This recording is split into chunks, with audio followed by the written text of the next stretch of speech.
This is part 2 of our 2-part series talking with singer-songwriter Melissa V. Cartwright. If you haven't already, go back and listen to part 1 and then come back here for part 2. Today, in our conversation with Melissa, we continue our discussion about spiritual deconstruction. We explore what it means to make art after the walls of certainty fall away. We talk about grief, spiritual disorientation, cry nights during youth group events. If you know, you know, and why it's okay to not know why we've made something. We're two childhood best friends talking about creative mindset. I'm Emily Hatch. And I'm Carrie Schaefer, and this is Honestly, Dear Listener.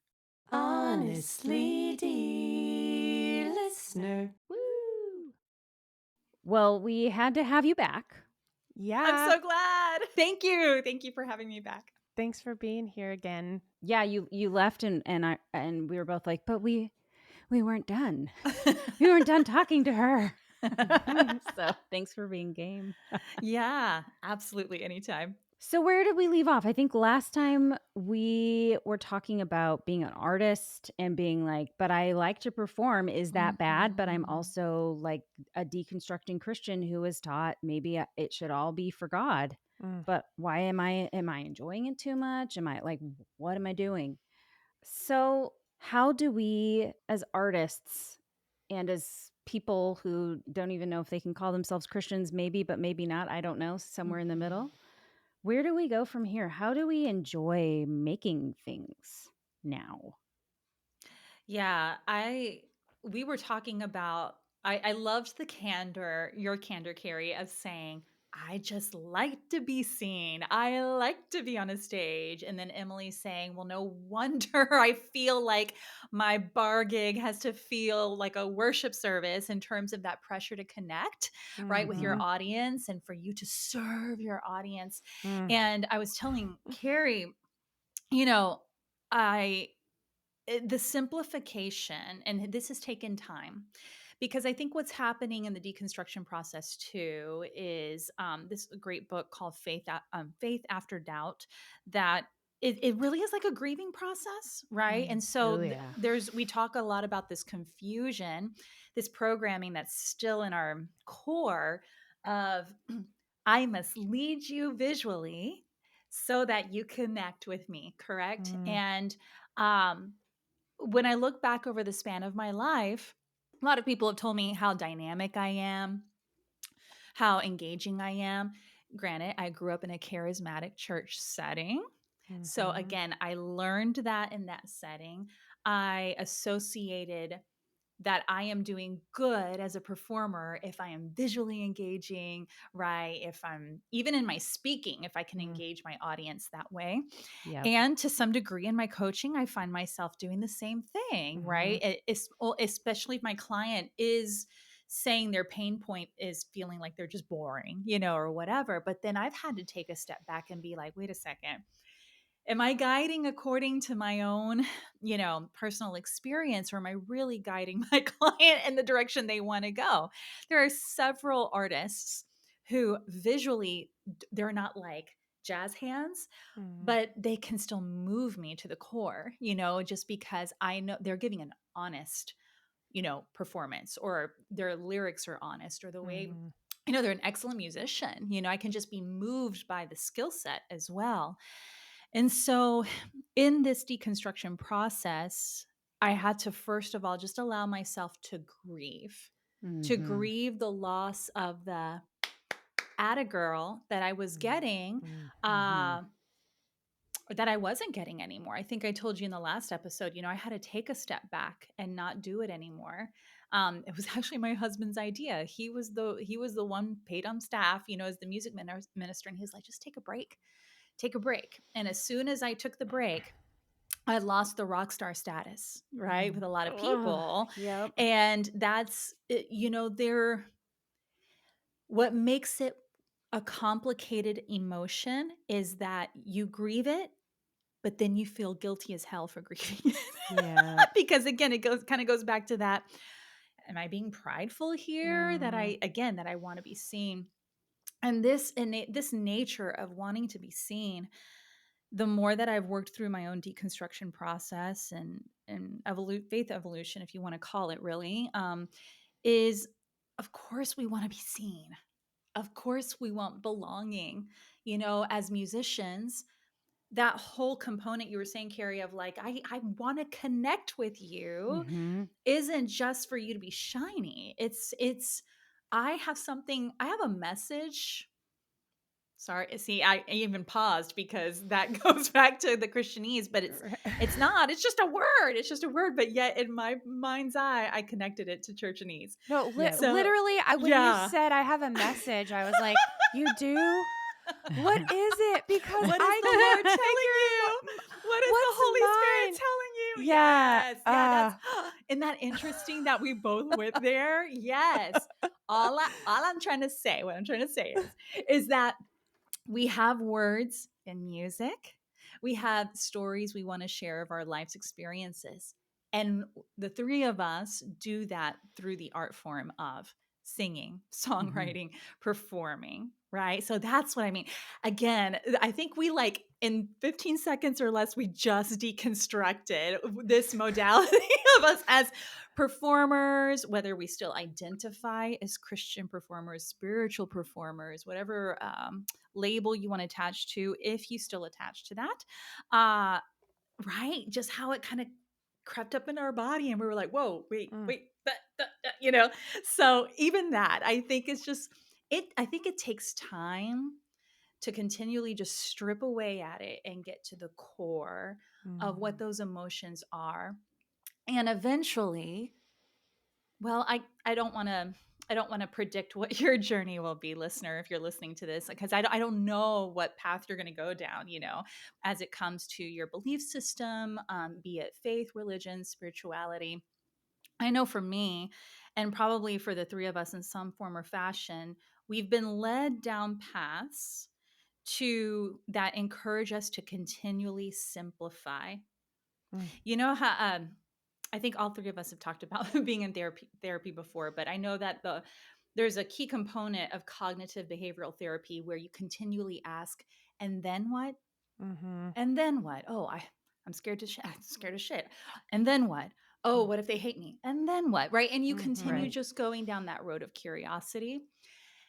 And curiosity still feels scary because you've never been given yourself mm, permission to be Yep. curious. mhm, mhm, Mm-hmm. And again, if we're really going to go back and dig into our faith upbringing and even theological training, these are the Psalms, these are the Proverbs, this is Ecclesiastes, which is like everything is shit. mm. Right. I mean, Oh, it's like, except for the two little verses at the end, and this makes it all great. I know. And I know for me, like if we do take that theological component of our backgrounds, that's also given me a place to like, the Bible, scripture, religious practices. Now if I do hold them, it's with an open palm. Mm-hmm. Mm, There's not a grip on anything except for I still love Jesus and I want to love people. And I don't know what that looks like. But if it Totally. doesn't, if it looks more like being a jerk, then I don't think that's what it is. And Yep. mhm, so that's all I can hold true. Mm-hmm. And I will always default to love. Yeah. And so yeah, I think allowing yourself to go down that path of simplicity, and it's it's going to be so uncomfortable. It's going to be mhm, so uncomfortable. Especially if your faith background looked like prosperity gospel even, right? Mm-hmm. Or mm, I mean, I grew up in a tradition where if something bad was happening to you, it's probably there's sin in your life, that Yep. that kind of mm, programming.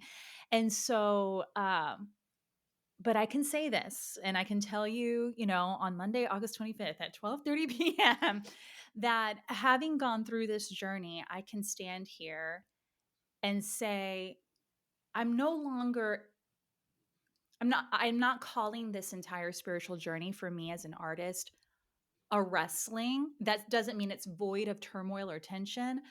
I'm now walking it out. Mm-hmm. And I think just for me personally, swapping out that word helps me to embody the fullness of joy, the fullness of the excitement, the fullness of the pleasure and the play that we talked about in last episode, free of judgment. And we all know how our audience can really key in and pick up on somebody's authenticity, Mm-hmm. right? Somebody's showmanship, somebody being fake. And so that keeps me honest. That Yeah. keeps me honest and able to actually fully enjoy my art. Mm. Yeah. Yep. I'm trying to be more comfortable with the unknown because Mhm. Yeah. I think one thing that's really uh, apparent is I just remember I was hearing this in my head that you know that you know that you know, right? And it was Yes. always in threes. That you Mhm. know that you know that you know that Yeah. Jesus Christ is you're we had certainty, but we didn't. Yep. Okay, like, but before it felt like we had certainty. Mhm. We knew what our purpose was. We knew where we were going. We knew why we were doing this music. We knew, everything about why we were making our art, right? And and now we don't Yeah. know that we know that we know. We don't. We just one time don't know. And uh, I am having to be okay with that. Well, what about this? I don't know. Well, what about this? I don't know. All I know is that I I feel like I'm supposed to, and sometimes that's good, and sometimes that's bad. And I just have to walk in like, why am I singing this song? Because I want to, or because someone's paying me. Yep. I don't know. Like, I don't have to be Mm. saving the world with this. I can just be okay with not knowing, um, right now. And I think that would be helpful to people who are starting to like, um, but if not this, then what? Yep. A really good response is, I don't know. Yeah. And that's okay. Mhm. Like, I've heard it talked about where it's like you used to be living in a city that's like you thought was thriving and had a lot of good food and clean water and all this stuff, only to find out that it wasn't what you thought it was. And now that you know that, you are wandering in the desert between this is what I feel like. mm, I'm wandering in the desert with uncertainty. I don't really know where my next meal is going to come from all the time. I just mm, know that it kind of shows up, Mhm. and because we don't have the certainty of if God be for us, then who can be against us? If God gave me this thing that I wrote or sang or performed or whatever, how could it fail? How could people be against it? I have certainty because the creator of the universe said, let it be so. So it was so, and it was good, Mm. you know? Mhm. and And if they don't now, like it, it's because they're not in alignment Yes. with him. So right. we can like damn their mortal souls to hell. That is Sorry.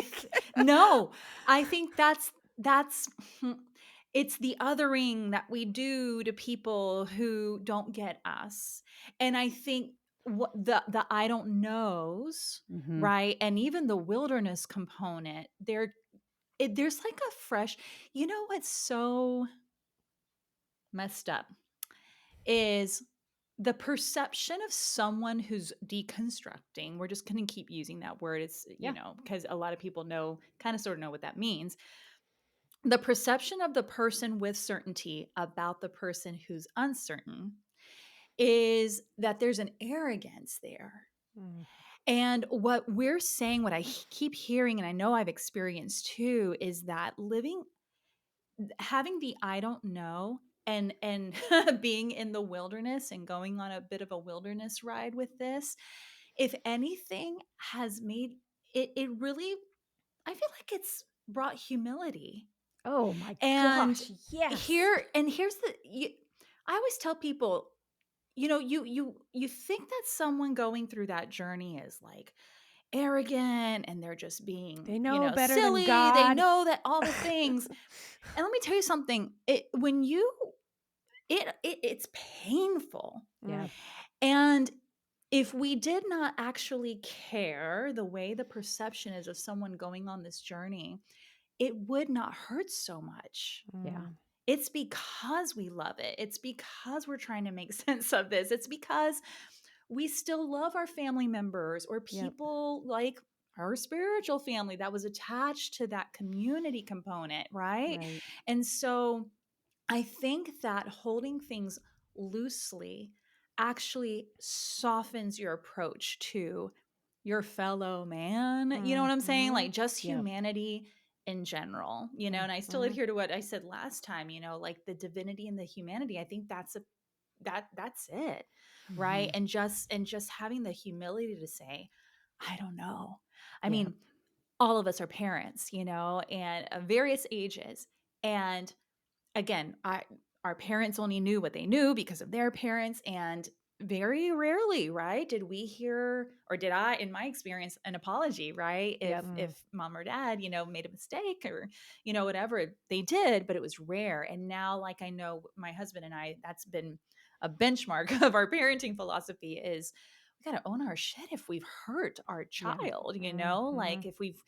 if we've gotten in the way of something that was important to them. And so I think it's when you say I don't know, or let me dig a little deeper, I feel like that breeds humility, Mhm. not And Absolutely. arrogance. compassion. Not Yep. Absolutely. arrogance, right? And Yep. so I think that actually, as a performer, then it's not looking upon them, right? Like it's not that. It really is a desire to, let me share this with you. I Right. really, really just want to share something I love with you. Mhm. Right. Yeah. Yeah.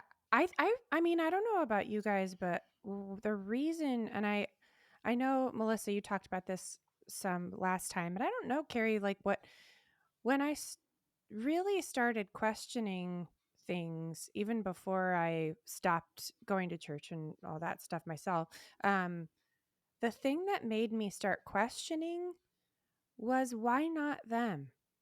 Mhm. Like that's what led compassion Yep. led me away from the church. Isn't that Yeah. interesting? Yeah. Isn't that screwed up? Because it's like, well, shouldn't it be that compassion brings us to God? Right. God is so, to me, I was like, well, I just remember asking my mom all the time, what about people in communist China that Yeah. are, millions and millions of people that they believe, Mhm. just like I believe it's, at the time, I believe it's a sin to worship a false god. So do other people in the world. Why do they not go to heaven? Right. And my parents, their answer was very compassionate. It was, I believe everybody will get a chance Mm. to, whether it's while they're still living or when they pass, they will get a chance to accept the truth, which is still bullshit, but at least it was more compassionate. But it was that question that led me to start deconstructing, Mm. Yeah. because I just thought, why would God make only some of us to to rot in hell?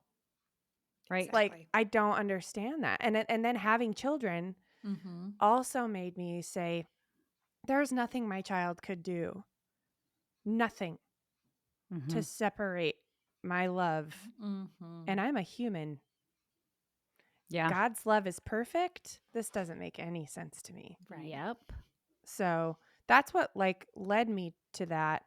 But then the aftermath of all that is like, okay, so now that I'm not believing that, what am I doing? Like, that's Yeah. been Mhm. really hard. But Carrie, what made you start questioning?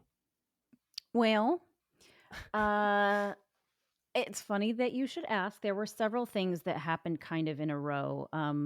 Number one, if I know that we talked about Happy Shiny People last week, a documentary on Amazon Prime. It's season 2, the Teenage Holy War, I think is what it's called. Mhm. But in that, it talked about Teen Mania and Acquire the Fire, and then global expeditions where you would sign up to go on a missions trip, and then they'd ship you all around the world. And um, I was really, really in it at that point. This would have been around like 2000, I think, summer after my sophomore year of high school. I went to Costa Rica, Mm. and they taught us these like dramas that we did that didn't have language in them. And we'd literally run to the town square being like, Venga al drama in 5 minutos. Like, come to the drama in 5 minutes in the town square. We would do the drama, and then they they'd be like, okay, in Spanish, like, go to one of the Mhm. drama members. And we had a card that was like, you'd be like reading basically the sinner's prayer. Like, do you believe that Jesus, da da da? And then you'd be like, sí or no. And if they said sí, you were like, okay, go to the next paragraph. You wouldn't even know what you were saying.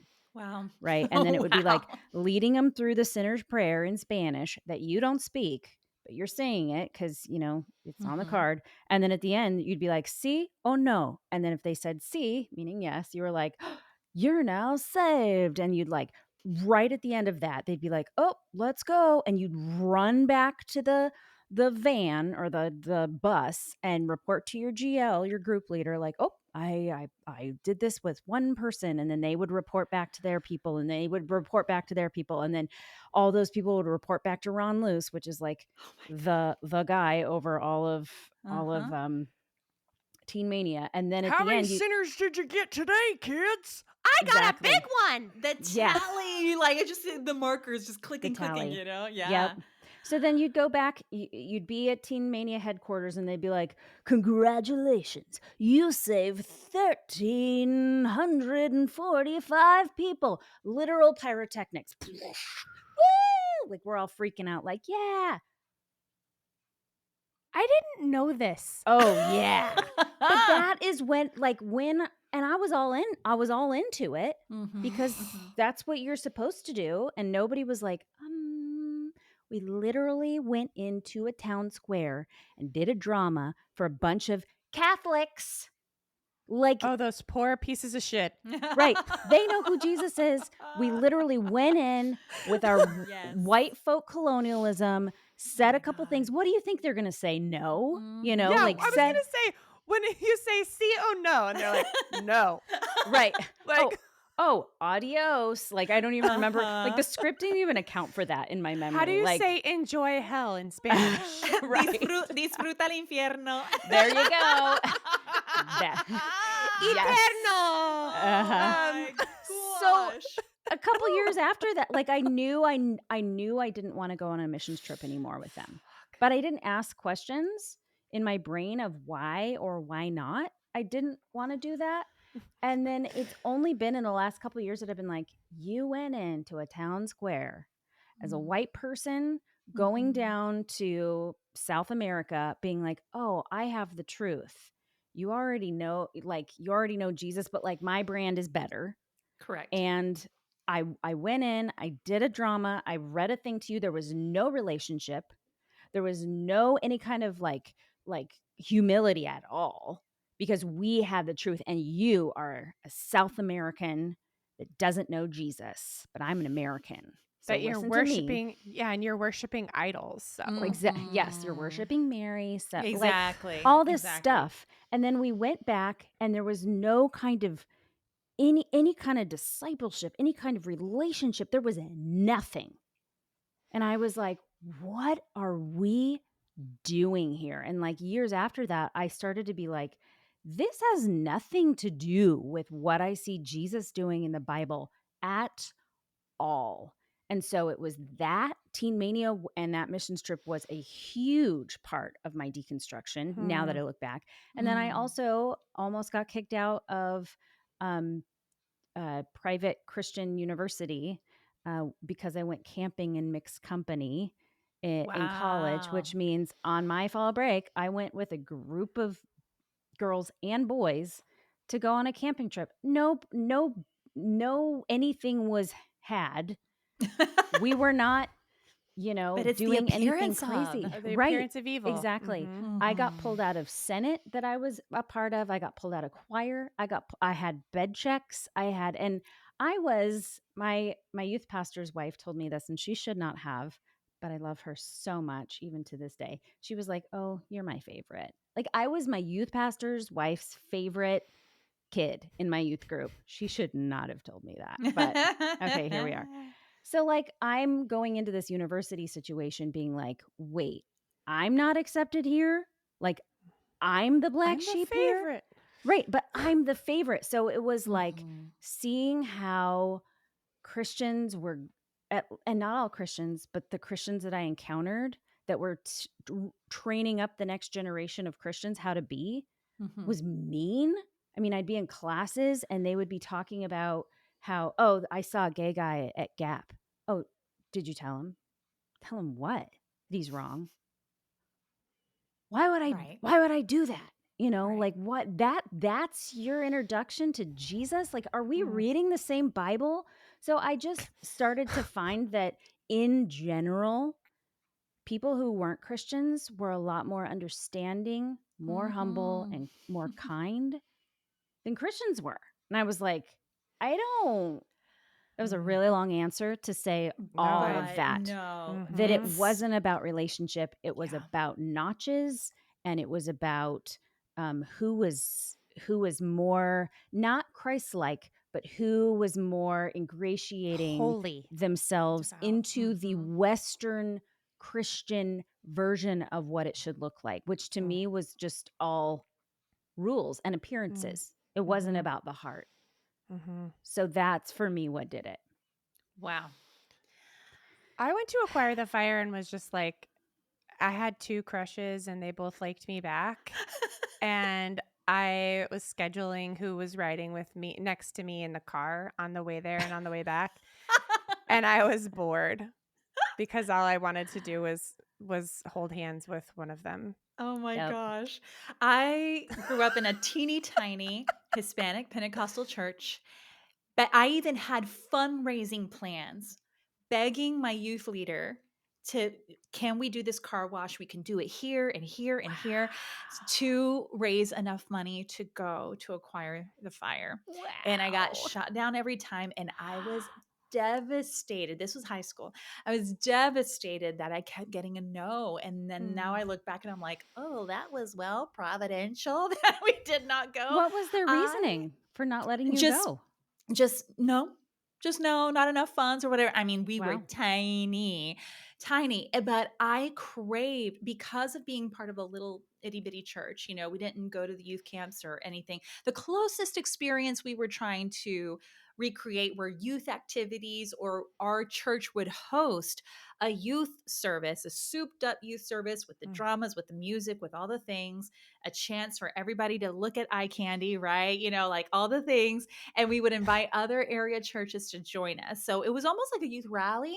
And Mhm. so that was the closest thing of trying to recreate the really high emotional, intense acquire the fire experience without getting to go. My husband, on the other hand, grew up in the Christian church, and the non-denominational version, which is Uh-huh. called Christ in Youth. And he was even an intern in the summer, right? But it was still rock bands, guest artists, like lights, Mhm. fog machine sound, all the things. And he watched some of that with me, and we were talking about it. He still has very fond memories. Mm. He's like, I don't, the memories that I have are actually great, in terms of Totally. like a fellowship, right? And Yes. so, and he said, now I mean, I wasn't in the planning rooms with the big wigs. I'm sure there's plenty of stuff that was going on behind the doors that are different. But it's interesting now that we have 2 teenagers. Both of them did go to their own respective Christ and youth experiences, both high school and middle school. They had mixed reviews. They Mm. had mixed reviews. They were like, it was like that you could tell they were trying to make sure we were never bored, right? So it was either Mhm. tons of like crazy outdoor games all Yep. day long, at night, the big sessions. And then they both laughed when they heard in this documentary, and my youngest was watching it with me about Cry Night, and they were like, Yep. "Oh, I know what that is." Yep. We both participated in Cry Night, and just the manufacturing, right, of getting you Yes. like the way that, even they took you along the passion journey, and then of course, they wanted you to like rededicate your life to Christ, give your life to Christ, all the things. And they can both say, I'm really proud of this, like, yay, raising critical thinkers, that they can again look at different experiences throughout their weeks that they went on these trips and be like, well, this was good, this was good, this was really good to get to know this person. This Yeah. person was having a really hard time, we were able to encourage them. But do they want to drop $500 to go for, they're like, can we just go shopping instead, or can we go to Yeah. like Outer Banks? Like, can we just do something different with that, that week or that money? And it's so interesting, like, here's my husband and my kids who have had those souped up experiences, and those were the experiences that I was craving when I was Yeah. their age. And now I'm like, oh wow. Dodged a Wow. bullet there. Yeah. Yeah, definitely. I mean, it Whew. does. I remember looking back on all those events. I had a freaking blast the entire time. I loved it because it feels you're with all your friends. Exactly. There's so much to look at. There's so much going on. It feels good to be, at least to me, in a big group of kids, and we're all just like doing the same. It's like a concert. Mm-hmm. Most people Yeah. like to go to, like, I can have the same experience at a Pink concert Yeah. than as I have it at this. And honestly, it feels, Cry Night I always looked forward to. I look back on it now and I'm like, oh, that was really manipulative. But it feel like there's something about crying that is cathartic Mm-hmm. to especially when you are a hormonal teenager. Yes. I mean, I remember in Yeah. middle school, this sounds so emo, but like I remember coming home from school, putting on a sad song and crying for no reason at all. And I think so much of it is the hormones running through your body. You need a release. So I think that's what a lot of that Cry Night stuff is. It's also, I mean, we were constantly rededicating our lives to Jesus, Totally. because the alternative is you sit there on Cry Night and don't cry. Like if I would have done that, I would have been like, why is your heart so hard? That you're just like, I can just tell, like, you're just stony in the face of the Lord who wants to come in and like transform you. So like I was always down at the front or on my seat, like snotting all over some, Kleenexes and everything. But when I look back on it, I'm like, what were you emotional about? I don't know. It's Yeah. it's everywhere. It's the community of it. See, I was like, though I joke. I mean, I joke, but I was serious about the crush thing. But we were bringing all of the sinners from school, Mhm. like along that I've been, in theater with, and I was busy being like, do you need someone to take care of you? Yeah. It's Cry Night. You must feel terrible. I can hold you while you get your sinner tears everywhere and give your life to Jesus. Yep. So I wasn't Yes. crying. I was busy being like, Vigilant, yes, you right? guys need, what do you guys Yes. need? Are you Yep. coming to youth group next week? Like that was me. I was busy like Yep. every head bowed, every eye closed except for this one so I can make sure that they're doing it. Right. And yeah, I was monitoring. Just to clear up for anyone that did not grow up this way, what we're talking about is Happy Shiny People, like I said, the documentary, but they would talk about at what you would have, especially if you were a part of any kind of charismatic evangelical tradition, is if you went to any kind of youth event, and we're talking like, I mean, it could be a youth group on Wednesday nights. It Yeah. could be, it was always Wednesday nights for us up at church camp that we would go to for a week every summer. It would be at Acquire the Fire the first couple days, and it really depended. If it was like a week long, it'd be like a Wednesday or Thursday. If it was like a 2-day event, it would be the second night, the second and final night. The first days were always about like, yeah, like upbeat praise music and like, oh, we're going to take it easy and like, we're just here to have fun and it'll be joyful. But the Cry Nights, like what we were talking about, are those nights where the Holy Spirit would just quote unquote fall in the room. And it Mhm. was when all of us were like repentant, crying, snotting, raising our hands, like absolutely distraught, but like in the best way. And like just, singing about how worthless we are. yes. Have you both seen the 90s, early 2000s Saved with Mandy Moore? Yes. Yes. When she Okay. throws the Bible. Okay. So, I have not. without giving spoilers, it's a parody on everything we're discussing. This whole on fire for Jesus culture with adolescence. Mhm. And my girls had seen it. I watched it for the first time like 2 years ago. I was actually doing a theater contract about a show about a theologian, a historical theologian who challenged Augustine on these, very like original sane concepts. And I was watching it with my castmates in the house, and I was just like, I just kept sinking further further in my couch because Yep. I was like, this was my youth group. This was my youth group. And so my husband watched it for the first time with us a couple weeks, and he's like, I remember when this movie came out and everybody was up in arms, probably advised by Focus on the Family Oh and boy. James Dobson to not watch this, Mhm. That's probably because why it I didn't was see it. because it was making fun of, right, all the things. And being able to watch it now and being like, wow. He said, my like youth group experience wasn't that extreme, but I can understand, I was like, yeah, mine was. We were Yep. down for the God, like That's all right. that. And so yeah, if you for anyone who's watched that movie and doesn't have any context for these events, Mhm. it's satirical, but satire always comes from a little nugget of truth, and That's right. there you go. Yeah. That's right. Have you guys seen Easy A? Mm-mm. No, but I've heard of it, but The Amanda Bynes character is this like judgmental Christian who's like, you're going to hell. that would be Mandy Moore in Saved. Yeah. Uh-huh. So I was like watching Easy A on the plane a couple months ago, going, I think I was Amanda Bynes to a lot of people. Mm, Mhm. Wow, like not all the time, but there were yeah. I in 5th grade I told at least 3 boys that they were going to hell. Because they were mean and they said the dick on the playground. They Yeah. said the D word. Yeah. Mhm. Like, well, you're going to hell. Yeah. I wouldn't have minded all of this as much, except I find now I look back and I'm like, oh, that was very cleverly planned to be very emotional on purpose. Mhm. But when I watched the Shiny Happy People documentary, understanding where all of that fit in the context of what was happening politically in the country, Mm. and that it was very, very organized effort from these big, heavy hitter evangelical Mhm. players like James Dobson, Mhm. that we were, R.I.P.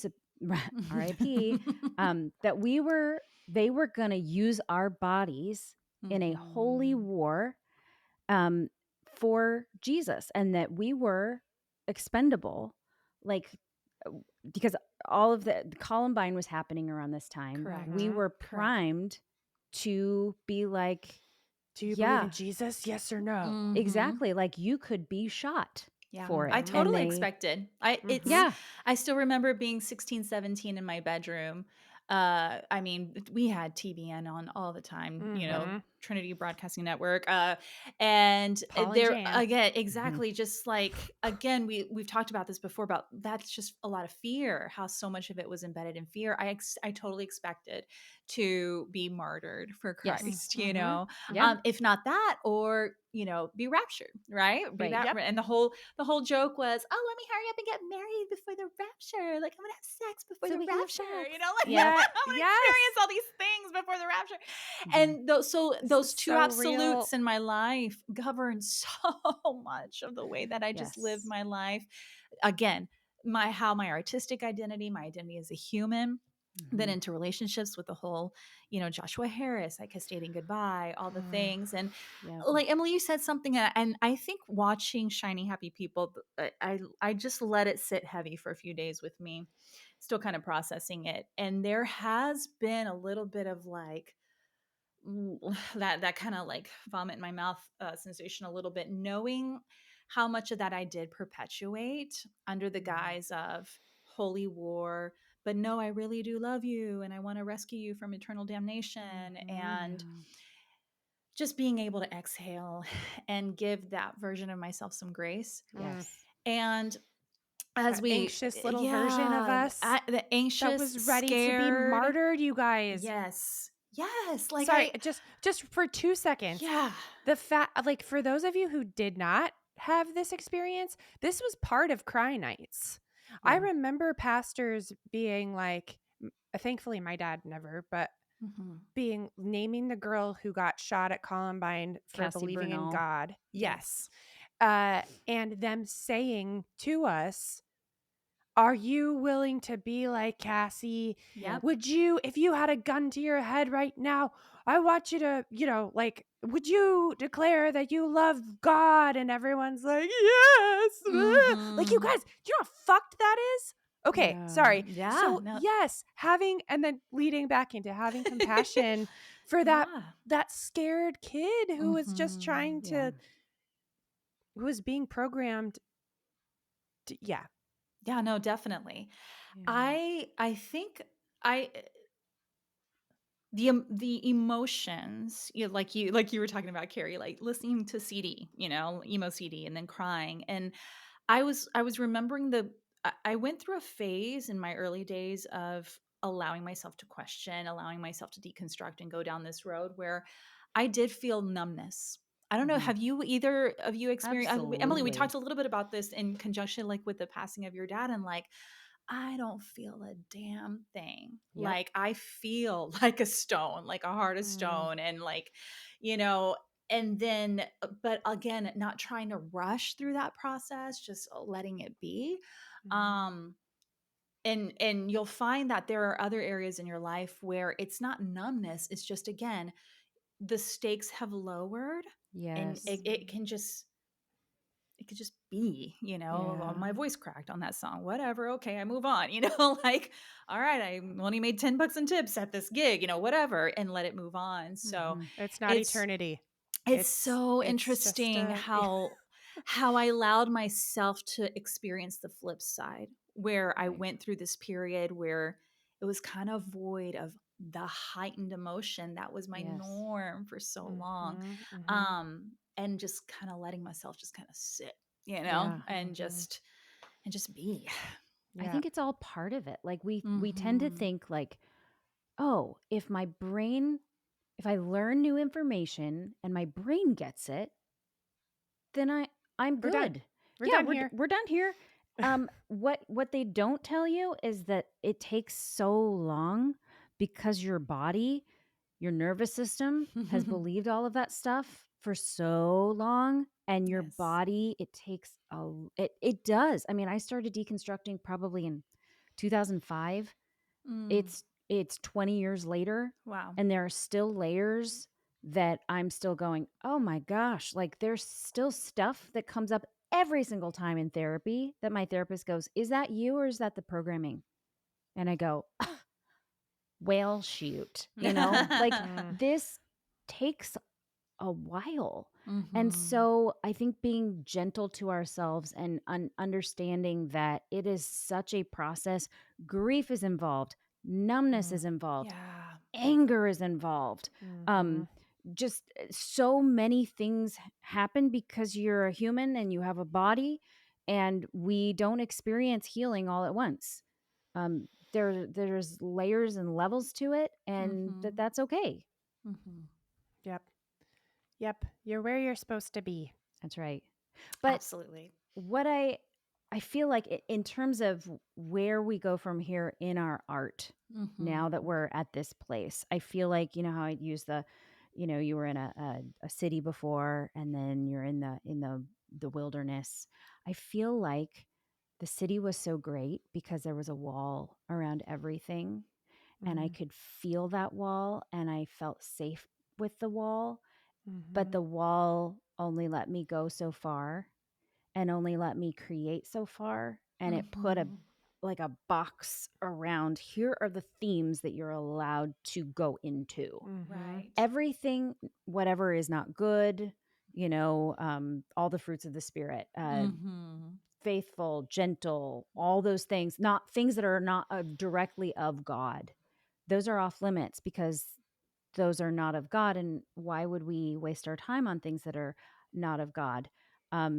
And so once you get out into the wilderness, it feels uncertain, like you were talking about, Yeah. Emily, like that uncertainty, because you don't have the walls to bump up against to make you feel safe. But on the other hand, I think artists need that space to go in any and all directions that they can go. I have such a hard time creating in a tiny little box where all I'm allowed to talk about is Jesus, when I think God is like, I'm so much bigger, you guys. Like I've prayed when we were doing the Artist's Way, the book by Julia Cameron. She talks about ask the universe Yeah. for inspiration, ask the universe for art.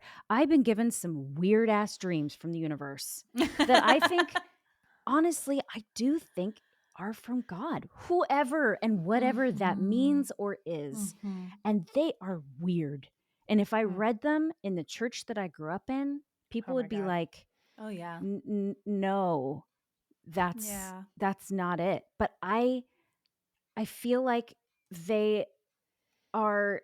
I'm not responsible. Honestly, just like she says in the book, I don't feel like I'm responsible for what I'm given.